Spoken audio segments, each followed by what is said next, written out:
sa himpilan A-Trimedia Broadcasting Network maging sa pamunuan nito.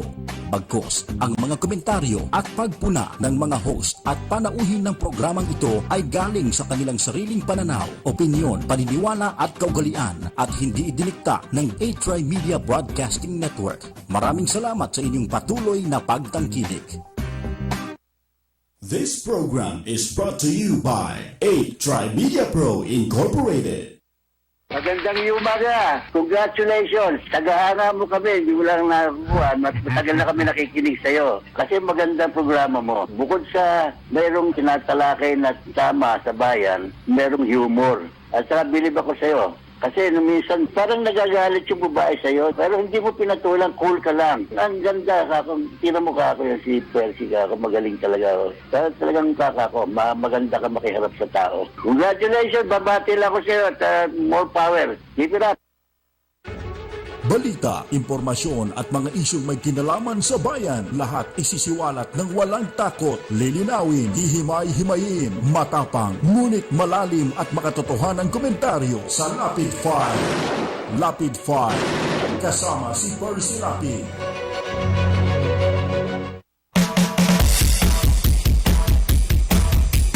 Percy Lapid 5! Percy Lapid 5! Tapang mo'y kakaiba, walang takot sa pagbira. Oh yeah! Oh yeah! Kapag mayroong anomalya, ibubulgar na talaga. Oh yeah! Oh yeah! Mga kurap sa gobyerno, ibibisto ng walang preno, maging ikaw man ay politiko. Artista man o kahit sino, masasabutin ang baho mo. Sa Lapid 5, walang sinisino. Percy Lapid 5! Makapal man ang iyong mukha, sa Lapid 5, di uubra. Oh yeah! Oh yeah! Kahit pader, hinigiba, basta't mali, binabangga. Oh yeah! Oh yeah! Mga kurap sa gobyerno, ibibisto ng walang preno, maging ikaw man ay politiko. Artista man o kahit sino, masasabutin ang baho mo. Sa Lapid 5, walang sinisino. Percy Lapid 5! Percy Lapid 5! Percy Lapid 5! Percy Lapid 5! Percy Lapid 5! Percy!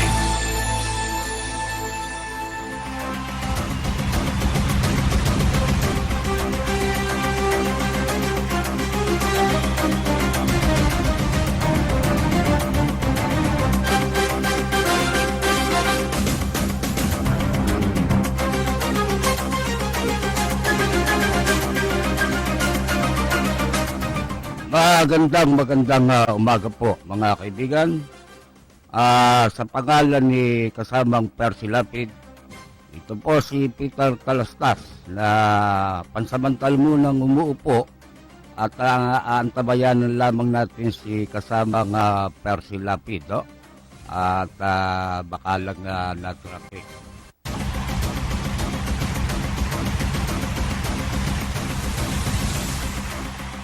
Ito pong Lapid Fire ay mapapakinggan ninyo alas 8 hanggang alas 10 ng umaga. At mula alas 8 hanggang alas 9, tayo po ay napapanood sa Cable Link TV Channel 7. At mamaya ng mga alas 9 hanggang alas 10, tayo po naman ay sabayan ng mapapakinggan sa DZRJ 8:10 a.m. Mamaya po yung alas 9 hanggang alas 10.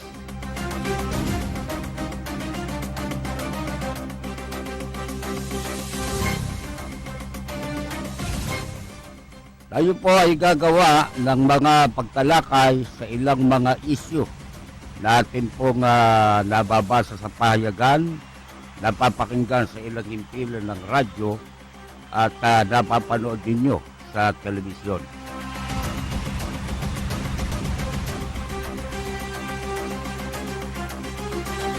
Hapon po mga kaibigan ay nagsagawa ng privilege speech itong si Senator Laila de Lima. Dalawang klase ho yung privilege speech niya. Isang bumabatikos, pero unang-unang bahagi ng kanyang privilege speech, siya po ay dumedepensa sa kanyang sarili.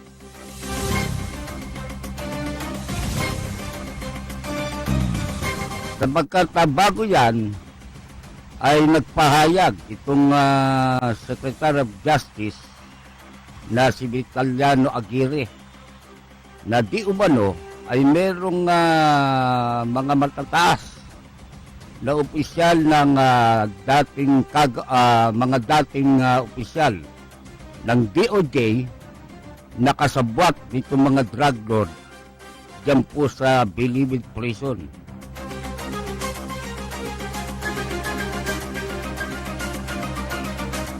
Bagamat walang binabanggit na pangalan, itong si Vitaliano Aguirre ay wala na at pumutak na itong si Senator Laila de Lima at sinabi niya na hindi naman makakaila na isa ako sa binabanggit.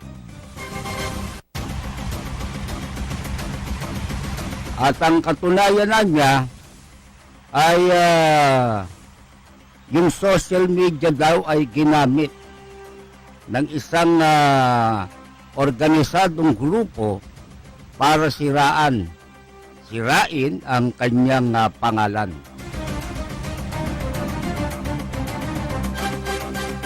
Alam po ninyo mga kaibigan, hindi naman natin sinasabing totoo yung mga paratang. At hindi naman natin sinasabi na hindi totoo. Pero ang tiyak na tiyak, sa loob ng panunungkulan ni Laila de Lima, na ngayon ay isa ng senador, ay talagang naging talamak yan pong pagawaan ng droga dyan sa Bilibid Prison. 6 na taon ho yan na naupo sa pagiging Justice Secretary. Pero sa loob ng panahon ng kanyang panunungkulan, dyan din ho nagkaroon ng malalaking kontrobersyal tungkol ho dyan sa mga laboratorio di umano dyan po mismo sa loob ng kulungan.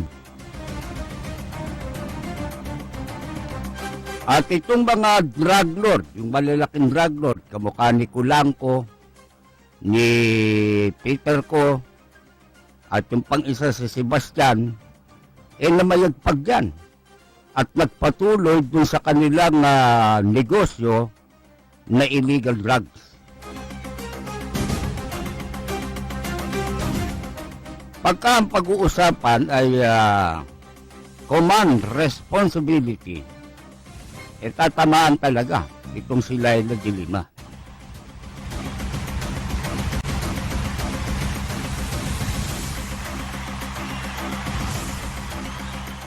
Ang ating oras alas 8:11. Tabayanan lang ho natin, no? Si kasamang Percy Lapid. Baka naman naiipit lang sa traffic. Wala naman text na sila na nagsasabing hindi siya darating, no?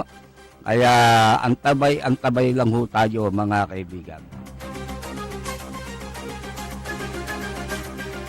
At doon din sa privilege speech nitong si Senadora Laila de Lima ay binatikos niya itong di umano laganap na extrajudicial killing. Alam niyo mga kaibigan, ang sinasabi niya, hindi naiwasan o hindi may iwasan na magkaroon ng mga collateral damage. Ang ibig sabihin mayroong mga madadamay na mga inosenteng tao. At nagbigay siya ng ilang halimbawa, pero sa pagkakaalam ko, 2 lang na insidente ang kanyang binanggit. Alam po ninyo, mula nang maupo bilang presidente si Rodrigo Duterte, ayon sa tala ng PNP, 422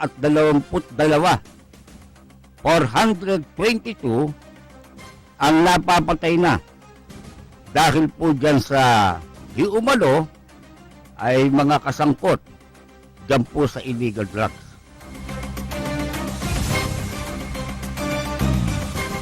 Kumbaga, kung titignan natin ng ratio, yung sinasabing 2 o ilang insidente, lagay mo na hanggang 4, hindi ho talaga may iwasan yun. Talagang magkakaroon ng collateral damage. At kung titignan ho natin, mga kababayan ng report, napakarami na ho ng sumuko. Pati na ho yung mga hindi lang drug user, kundi mga drug poser. Isipin ninyo, ayon sa tala ng mga kinaukulang may kapangyarihan, hindi ho bababa sa 250,000 sa buong Pilipinas.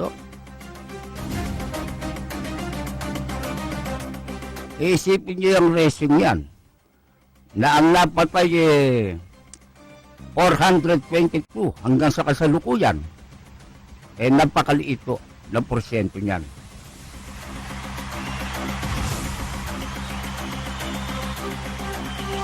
At dito sa usaping ito, mga kaibigan, titignan nun natin kung ano talagang idudulot nito.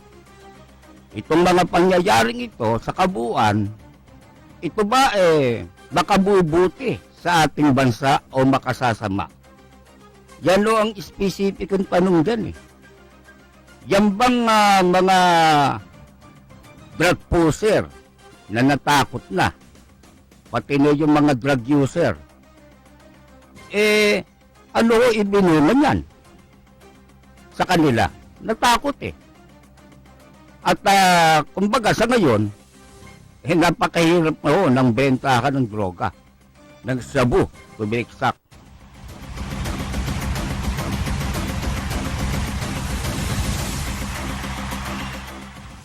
At kung ating pag-uusapan, yung plataforma ng gobyerno nitong si Pangulong Rodrigo Duterte, ang isa sa talagang idinidiin niyang lagi nung siya'y kumakampanya ay susugpuin niya ang kriminalidad. Partikular ho yung illegal drugs. At ang kanyang pangako noon, 3 hanggang 6 na buwan, susugpuin niya ang kriminalidad. Yun no nagustuhan sa kanya ng tao At kung ating iisipin, alam na alam ng taong bayan na kaya nila ibinoto itong si Presidente Rodrigo Duterte, gagawin niya talaga yan. Madalas nyo marinig, ipapapatay niya. Sa makatwid, itong kampanyang ito ni Presidente Rodrigo Duterte, suportado po ito ng mayorya ng taong bayan.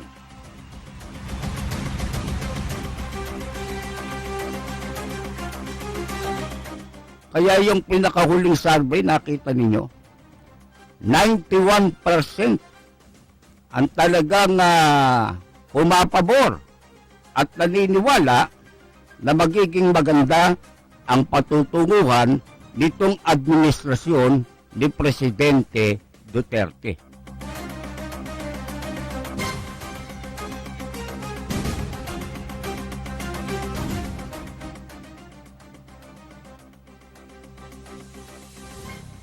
Ang ating pong oras, alas 8:16. Wala pa ho si kasamang Percy Lapid. Abangan ho natin, mga kababayan, no? At maya-maya lang baka narito na ho. Napakainit po ng usapin tungkol dito sa pagbabago ng ating saligang batas. Sapagkat ngayon talagang desidido ang administrasyon ni Presidente Duterte na mabago yung forma ng ating gobyerno sa pamamagitan ng pagbabago o pag-amyenda sa maraming bahagi ng ating saligang batas. At kung matutuloy ay ang kanilang proposal, tayo ay maging Federal System of Government. Marami ang pumapayag dito.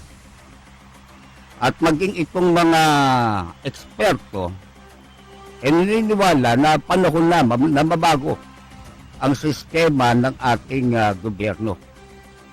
Pero ang napakahirap dito, mga kaibigan, hindi sila magkasundo kung anong klase ng ang gagawin na paraan o sistema para mabago ang ating o para baguhin ang ating konstitusyon.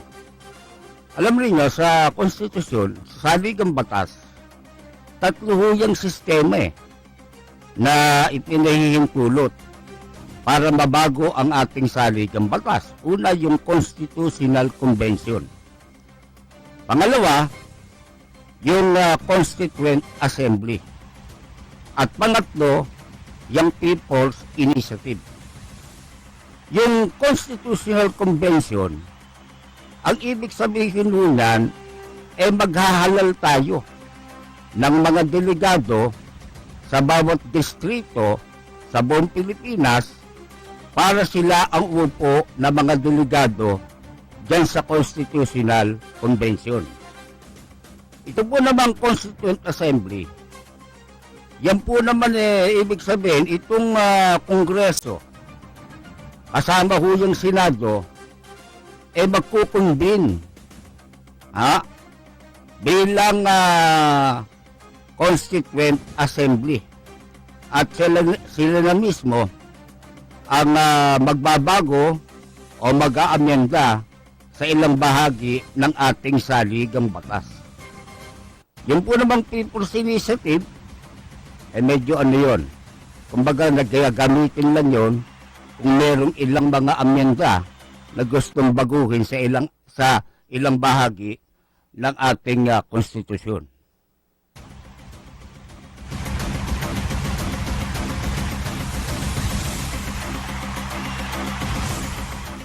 Pero alam po ninyo, mga kababayan, ngayon yan napag-uusapan. Ito namang mga kongresista at ilang mga senador hindi magkasundo. Kung paano nga talaga. Ang gusto nila, Constituent Assembly. Ang gusto naman ng iba, Constitutional Convention. At meron pang nagpapanukala na bubuo mo na ng parang Constitutional Commission o CONCOM at para ito ang mga tao na magre-rekomenda dito sa Constituent Assembly para sa ganon ito ang kanilang pag-aralan at nang sa ganon makabuo sila ng isang matibay na konstitusyon.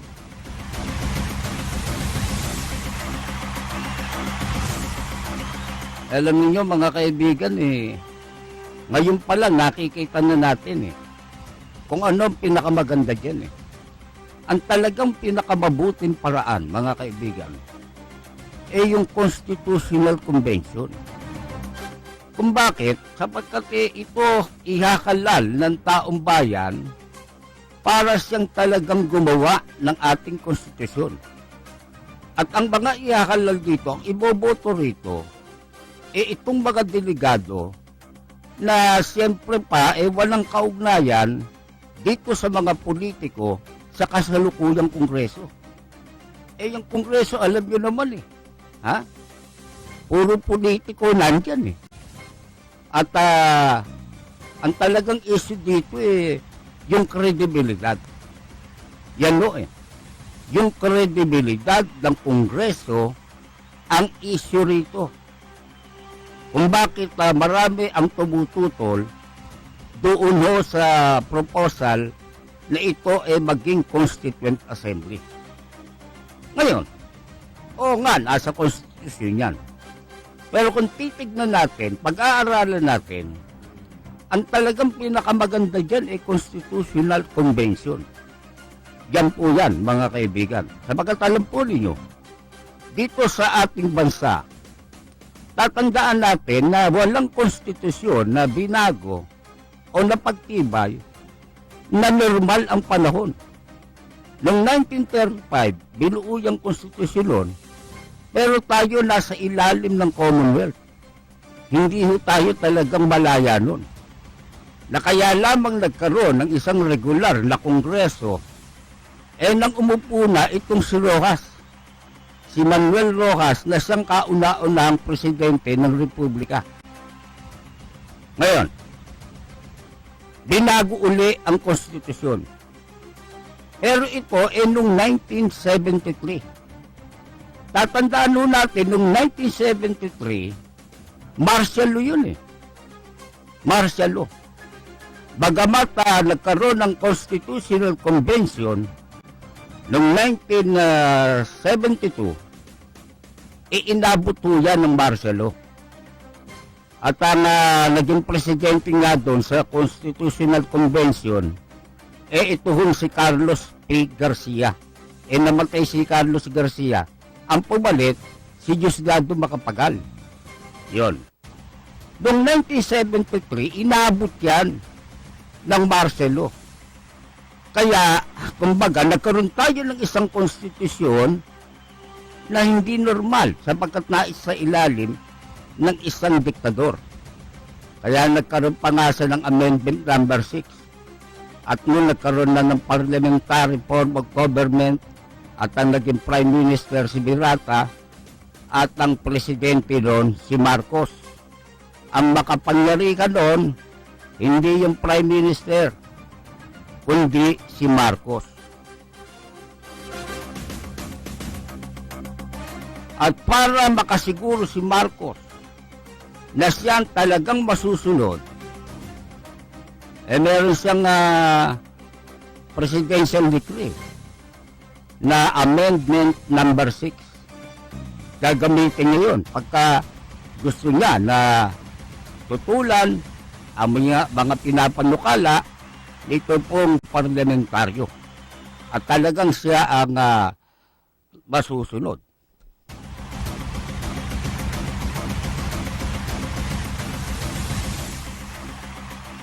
Ang bilis ng ating orasan, Alas 8:25 na po ng umaga. Patuloy kayo nakikinig dito po sa Lapid Fire. May kasamang Percy Lapid.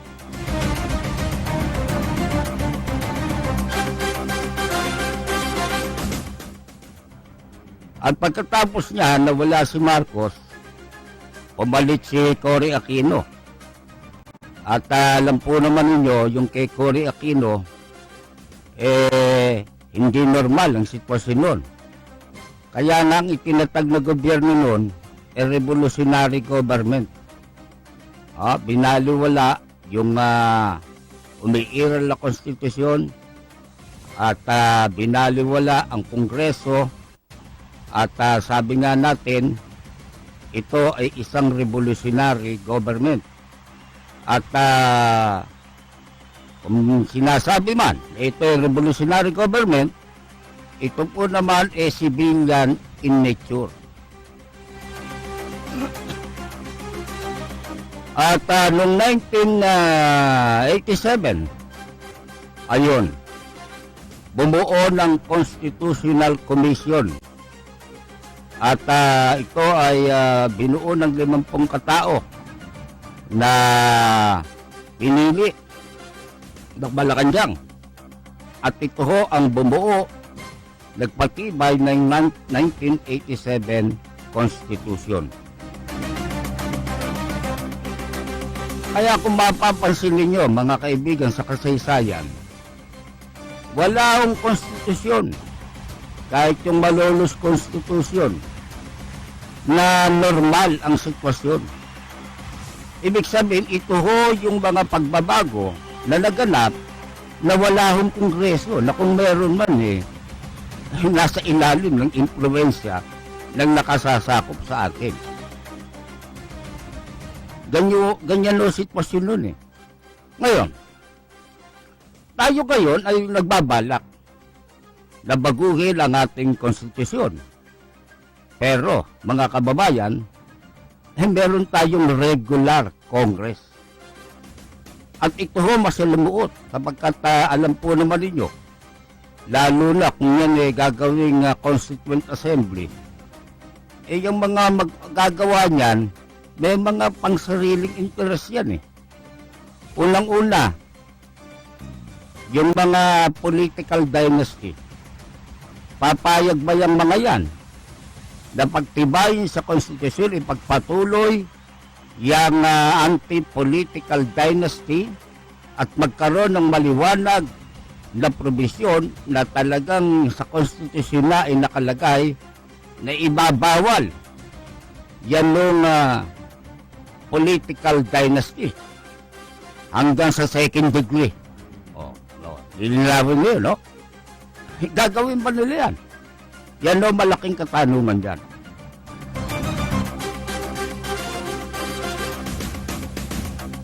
Isa pa, itong mga party list, alam po ba ninyo na 20% ng kabuuan na membro ng ating kongreso ay nabibilang sa party list Yan ba pagpapatuloy nila? Napakarami na ko, napakalakas na ko ng clamor na buwagin na yan. Sapagkat duplication lang ang nangyayari. Meron silang mga sektor na kinakatawan, di umano. Pero yung mga sektor na kinakatawan naman nila, meron dyan na kung titignan mo ang koneksyon, walang kakoneksyon sa kanila Natatandaan nyo ba yung kay Mikey Arroyo? Yung party list ng mga security guard at tricycle driver pa yata.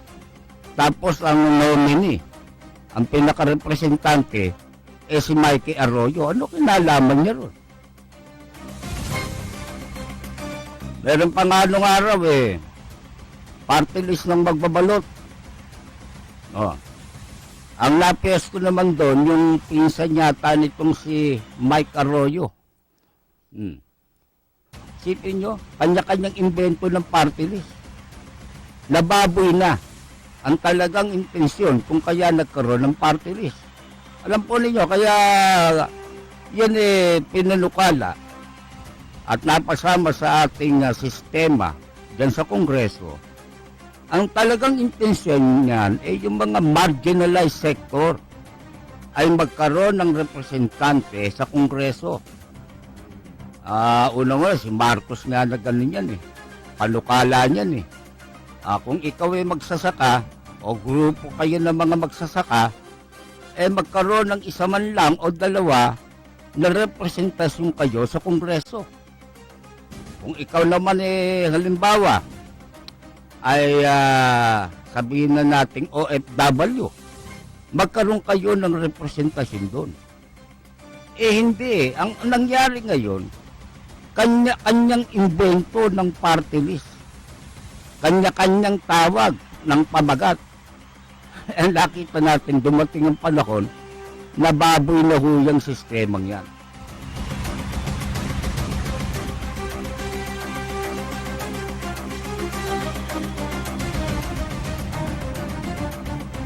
Okay, ang ating oras ay alas 8:30. Patuloy ho kayong nanonood dito ho sa Rapid Fire. Samantala, bago tayo magpatuloy, ilan po munang pagbabalita.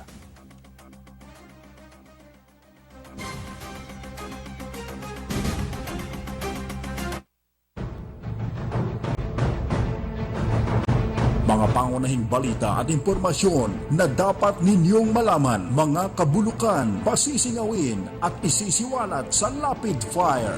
Makabuluhan at makatotohanang komentaryo para sa kapakanan ng bayan. Ihahatid sa inyo ni Percy Lapid, Lunes hanggang Biyernes, alas 9 hanggang alas 10 ng umaga. Samahan si Percy Lapid sa Rapid Fire dito sa DZRJ 810, hatid sa inyo ng 8 Tri-Media Broadcasting Network. 8 Tri-Media Pro Incorporated. This is 8 Tri TV. Search It, reporting for duty. Labanan ang kriminalidad. Ipahatid ang mga impormasyon na dapat malaman ng mamamayan kaugnay sa paglaban sa krimen. Mga abusadong pulis, mga nakauniformeng lumalabag sa batas. Dapat managot paglaban sa katiwalian. Maging ang tamang proseso ng pagbuwag at pagsawata sa mga individual na pasakit sa pamilya at lipunan. Lunes, Miyerkules, Biyernes, alas 5 hanggang alas 6 ng hapon. Search It, reporting for duty.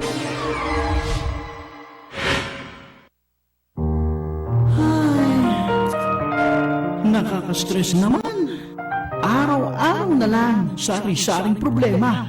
Sa trabaho, eskwela, sa pamilya, kahit ang love life, walang ligtas. Wala na bang pag-asa?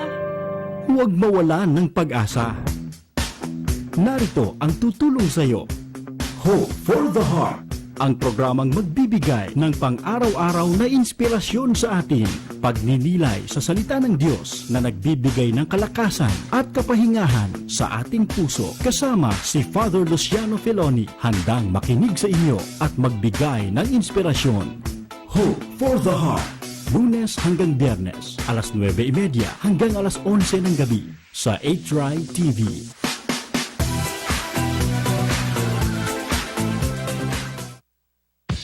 Patsies, the cover up. Don't forget, we're the bad guys. What? You're going somewhere very bad to do something that'll get you killed. So was that like a pep talk?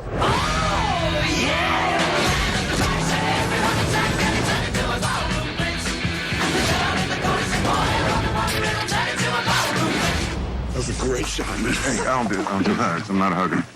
Not a hugger. Suicide Squad. Only in cinemas. Mantikang makapit, mag-dishwashing na Zuli! Dasuli! I found one! Kalsebo, pati lansa I love it, sulit pa yan Pagdas, paste o doble pa Ang dali ng hugasan That's the way, Dasuli I found the one That's the way, Dasuli I found the one Todo linis, presyong sulit, Das! No matter where you're from, this shit is your body. That drum is your heartbeat. And your God is the glory of Rome. Praise believe that.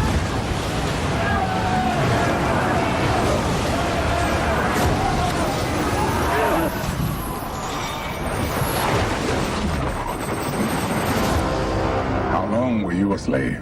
5 years. What is your name? Benna.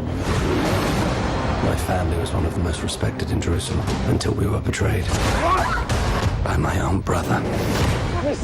You know we've done nothing wrong. Rome's calling for blood. Crucify them. No! The world you live in is Rome. Their laws, their power. I won't let Messala go unpunished for what he's done to us. There is a way. In the arena, there is no law. If your brother is the pride of Rome, defeat him and you'll defeat an empire. Should have stayed away. You should have killed me.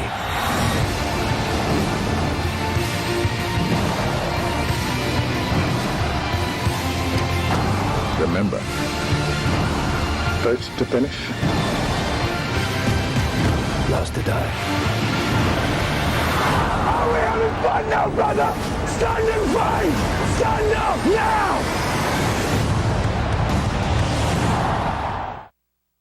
This night ain't for the faint of heart, for the faint of heart, for the faint of heart. This night ain't for the faint of heart, 'cause the faint of heart don't fall apart. When you sweat, you lose more than just water. Gatorade rehydrates, replenishes, and refuels what's lost in sweat. For better performance, nothing beats Gatorade. Sobrang init. Sumakit ang ulo ko. Buti, mabait katabi ko. Taas ng lagnat ko noon. Buti may nagmalasakit. Nanghina ako sa headache. Buti may tumulong. Sa sakit ng ulo o lagnat, kusang lumalabas ang pag-aalaga.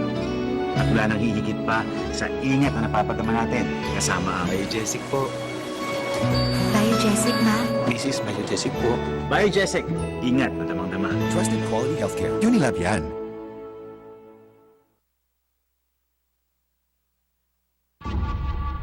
This is paradise. Experience the movie that's being called terrifyingly good. The best shark movie since Jaws. It's an edge-of-your-seat gem.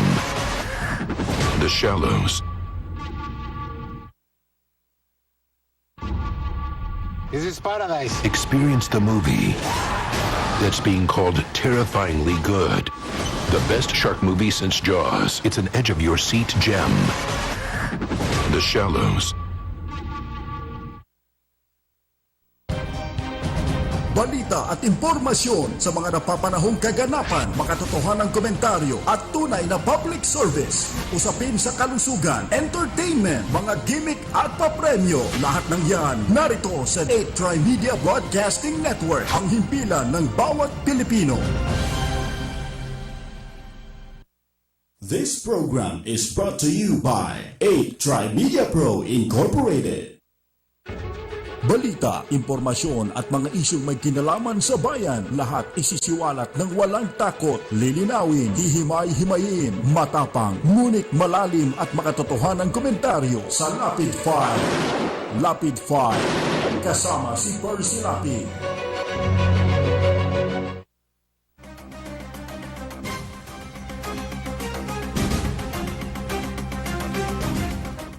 Okay mga kababayan, patuloy ko yung nanonood dito po sa Lapid Fire ni kasabang Percy Lapid. At tayo po ay hanggang alas 9 dito ko sa telebisyon sa Cable Link TV Channel 7. Siya nga pala yung gustong mga mag-text para ipaabot ang kanilang mga opinion o kung ano man ang kanilang hiniing, mag-text po kayo sa 0917-798-8910. Yan. At pwede rin po kayong tumawag sa aming telepono 412-0288.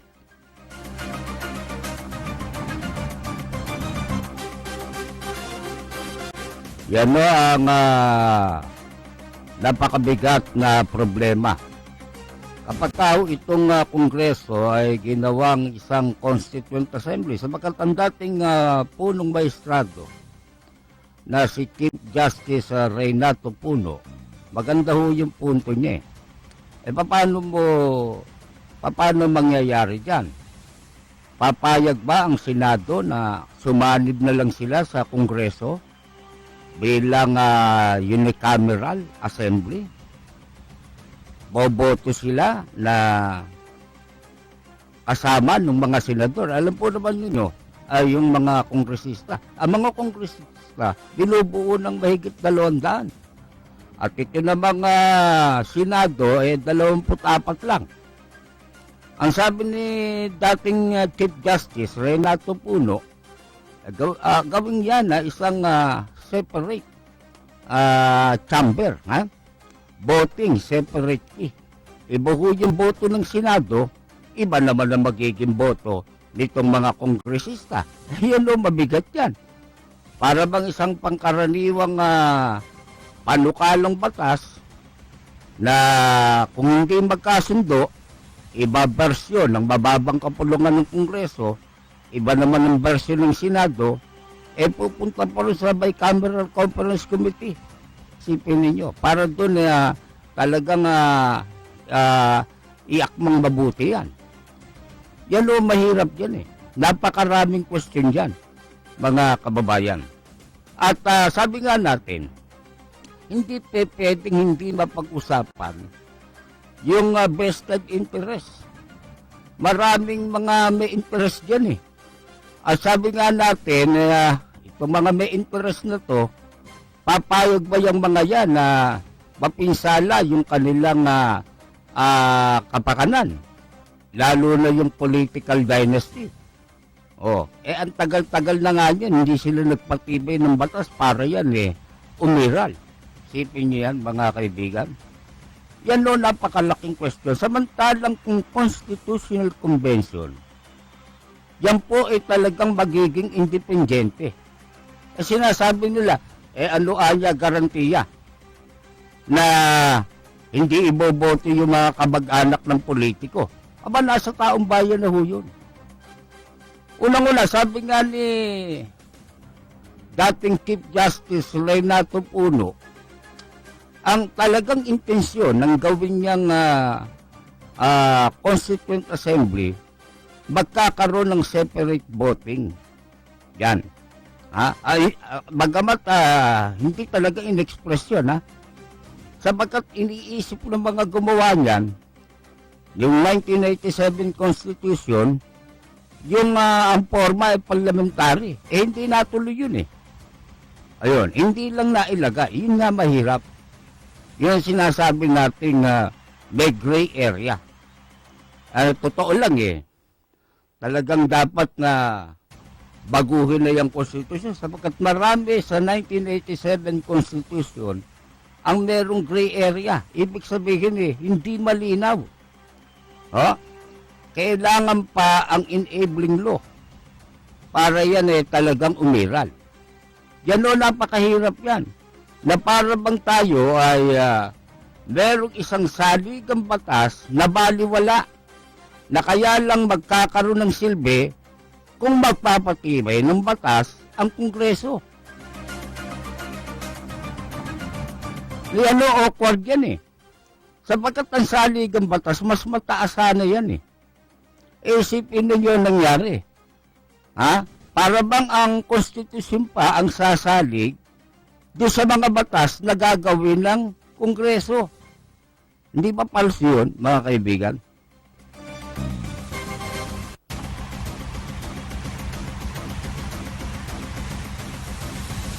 Kaya meron tayo ngayong konstitusyon na hindi nasusunod ang ilang mga probisyon. Bakit? May mga gray area. Hindi nilinaw ng mga gumawa ng 1987 Constitution. Yan nangyari dyan, mga kababayan. Kaya ito masalimuot na usapin. At alam po ba ninyo, mga kaibigan, kahit na mapagtibayin nila yan halimbawa, pinagtibay nga nila, dadaan pa ho yan sa plebisito kung pagtitibayin ng taong bayan. Ganun dadaan yan mga kaibigan the end of the day, taong bayan din ang magpapatibay niyan.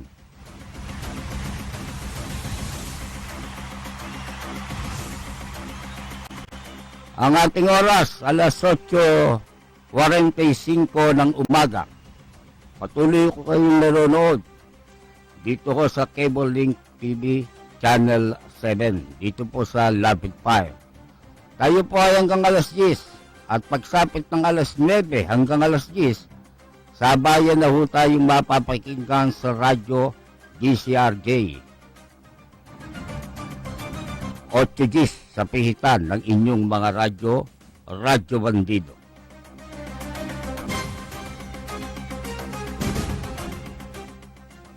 Alam po ninyo, kagabi o kahapon ay itong si Pangulong Duterte ay pumunta dyan ho sa Biluna Hospital para dalawin yung mga na-ospital, sugatan ng mga sundalo na lumaban, nakipagbakan sa gera, at kitang-kita ninyo kung anong klaseng presidente itong si Duterte. Hindi ho pakunwari, hindi ho ipokrito. Talagang ipinadadama niya na mahal niya ang kanyang mga sundalo, ang kanyang mga mamamayan. Meron pa nga isang pagkakataon, muntik mapaiyak si Duterte. Kiri ay, Kapagkat yung isang sundalo umakap sa kanya, umiiyak eh. At talagang tuwang-tuwa nang siya makita. At pagkatapos noon, ay nagbigay siya ng talumpati. Alam po naman ninyo, pagka nagtalumpati nagsalita itong si Presidente Duterte, gustong-gustong mapakinggan ng tao. Hindi nagsasawa. O isipin ninyo mga kababayan, ganyan ang presidente natin eh. Nagtataka sila. Nagugulit sila sa mga aktwasyon na ginagawa nitong si Presidente Duterte na hindi nila nakita sa ibang mga naging presidente. Nung araw nagkaroon na ng presidente na kung tawagin man of the masses. Yan po si Ramon Magsaysay. Pero ibang klase itong si Duterte. Mas magaling ito kaysa kay Ramon Magsaysay. Alam mo ninyo nung araw, ng presidente na yang si Magsaysay, biglang sasakay ng jeep na owner yan. At pupunta dun sa rekto, makikipag-usap sa mga nagtitinda na sampagita. Kaya yung mga Malacanang guard nun talaga natatarante, kasusunod sa kanya. Yun o si Ramon Magsaysay. Mahal na mahal ho ng tao yun. Pero mas matindi itong si Duterte. Sapagkat si Duterte ay lumitaw sa panahong ang mga politiko natin hindi ganun, kalapit sa masa. Nagiging malapit lang pagka-eleksyon. Pagkatapos ng eleksyon, hindi mo na makikita, hindi mo na makakausap.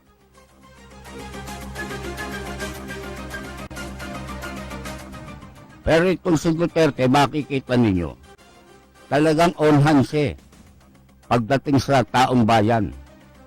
Talagang ang lahat ng sinasabi niya ay may kredibilidad. At tinutupad niya talaga. At tutuparin pa niya yung mga pangako niya na binibitawan sa bawat pagsasalita niya. Yan po ang kaibahan nitong si Presidente Rodrigo Duterte.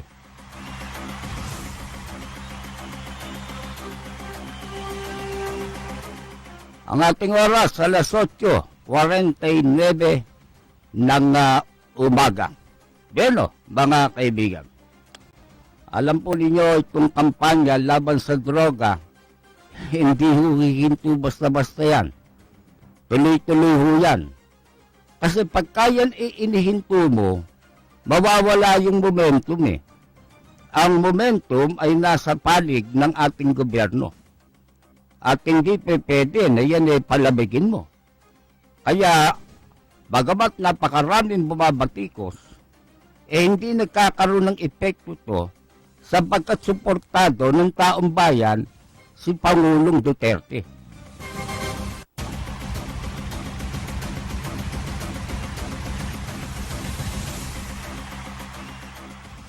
Okay, yung mayor ng isang lugar dyan sa Bisaya, Leyte ba yun? Kung si Mayor Espino, mga kababayan, na ipinalalagay na sangkot sa illegal na droga. At yung kanyang anak, na si Kevin ba o Kervin Espino, wanted. Pero bagamat sinasabing wanted, wala pa naman yung warrant of arrest na ini-issue dyan ang ating hudikatura. Pero nagtatago na yung anak. Sipin ninyo lang ini-interview nitong si PNP chief De La Rosa, si Bato. Gusto yata nito mapatay yung anak niya. Saan kayo nakakita ng ganon? Sa laki ng takot, pati yung anak sinakripisyo Tigihan niya, wala na ako magagawa dyan Matigas ang ulo niyan. Hindi ko na kayang kontrolin yan. Alam nyo, hindi kaya ito nililigtas lang yung sarili niyang katawan. Sabagkat hindi makapaniwala na yung anak niya ay nasangkot sa droga, magkatabi sila halos ng bahay, siya hindi kasangkot. May mga intelligence report na laban sa kanila. Alam po ninyo, ang isa pa sa nakikita natin na inihahayag ng pangyayaring ito, diyan ninyo nakita kung gaano ka-epektibo ito pong kampanya ng pamahalaan ni Duterte laban sa illegal drugs. Pati yung mga mayor, sipin nyo, takot na takot. Dati, matatakot mo ba yan? Diba?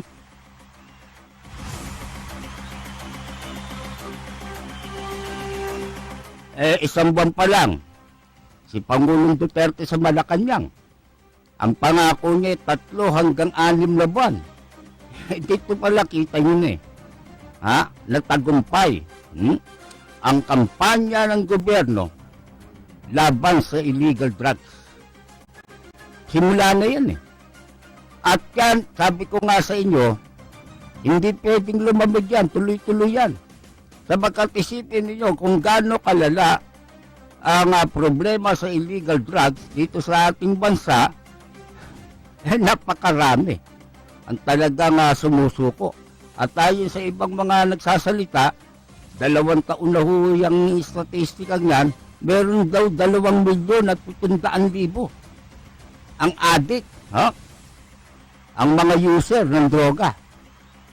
Kasama na siyempre dyan yung mga puser. Yan, nakita nyo kung paano naging napakalala niyan sa mga nakaraang administrasyon. Naipon yan Lumala ng lumala yan. At hanggang sa dumating ang panahon na 92% na mga barangay sa buong Pilipinas sinaklot na ng droga.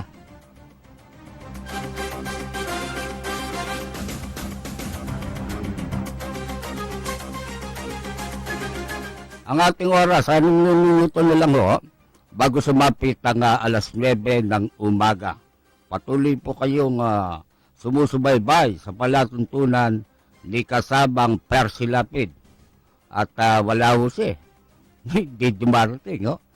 At baka bukas na natin na makasama. Baka naman maya-maya, pagsapit ng 9:00 sa radyo, makasama na natin si kasamang Percy Lapid.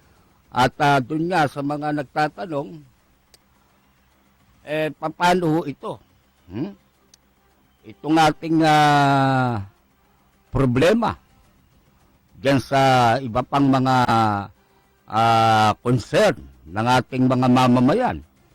Andyan ang marami pang krimen Alam niyo, tumutumba ngayon, hindi lang yung mga yung sinasabi nila mga poser, mga adik, pati na yung mga mandurukot, snatcher, hold-upper, ayan tumutumba Kaya ngayon talagang napakalaki ng ibaba lang ibinaba nitong crime rate.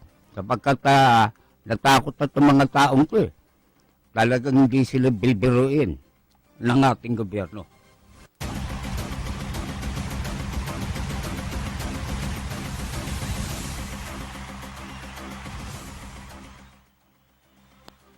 Meron ng mga nagsasabi na bakit kailangan pang baguhin yung konstitusyon.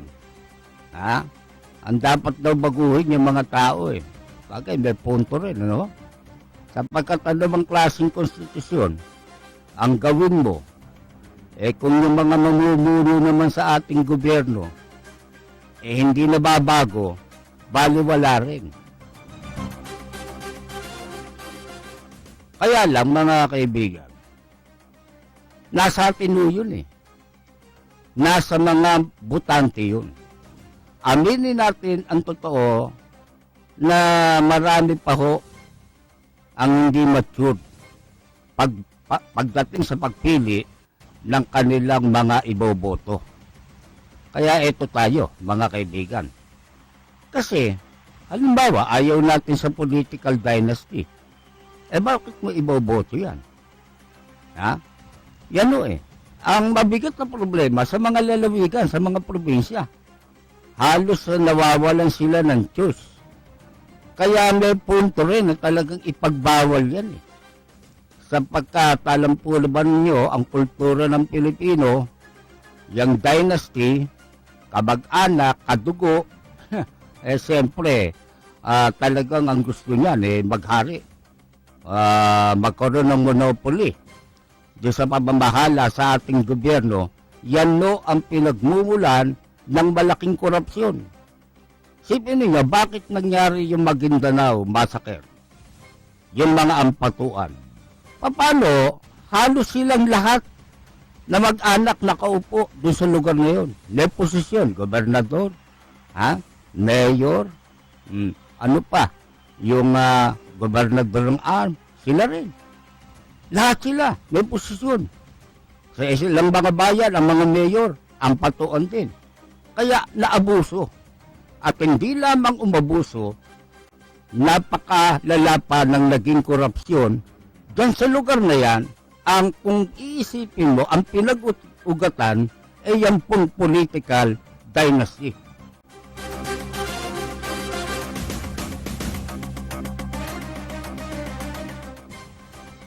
Okay mga kababayan, bago tayo magtuloy-tuloy sa palatuntunang Rapid Fire, bigyan daan po natin ang pagpapakilala at ang mga pagbabalita ng ating himpilan. Mamaya, mapapakinggan na tayo sa radyo alas 9 hanggang alas 10.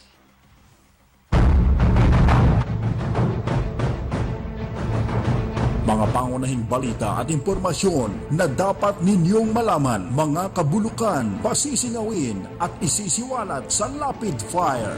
Makabuluhan at makatotohanang komentaryo para sa kapakanan ng bayan. Ihahatid sa inyo ni Percy Lapid, Lunes hanggang Biyernes, alas 9 hanggang alas 10 ng umaga. Samahan si Percy Lapid sa Rapid Fire dito sa DZRJ 810, hatid sa inyo ng 8 Trimedia Broadcasting Network.